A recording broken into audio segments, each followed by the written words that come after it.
Buğa bir balaca tənbəllərimizdir. Hə, buğa. Tənbəllikləri var. Yəni işləməmək üçün bütün variantları yaratacaqlar. Bunların motivasiya tapdığı yer süfrənin üstüdür, ya da buzdolabıdır. Açsınlar, görsünlər ki, doludur falandır. Yəni üzləri başlayacaq gülməyə. Amma işləməyə, yəni çox sədaqətlidirlər, olduqca sədaqətlidirlər. Dosta qarşı.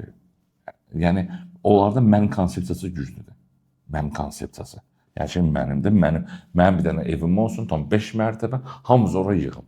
Mənim nəzarətim altında məsələn qonaqlığı mən verim. Ondan zövq alarlar onlar. Yəni buğadır da. Buğa indi belə deyək, biz belə deyirik, yufka ürəklidirlər, amma qəzəbləndirməyəsən. Qəzəbləndirsin, Allah uzaqlasın. Yəni hamını əz-əzə keçəcək. Amma sevdiyi şeylər nədir? Bağ-bağça ilə məşğul olsun, bağlar olsun, torpaq üstünə gəzməyi çox sevərlər onlar. Təbiəti çox. Ümumiyyətlə, bu 3 dənə ünsür, torpaq ünsürləri, buğalardır, qızlardır, oğlaqlardır, təbiətlə əlaqələri çox güclüdür.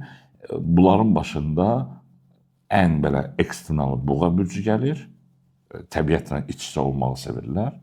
Bir də qız. O bir nömrə.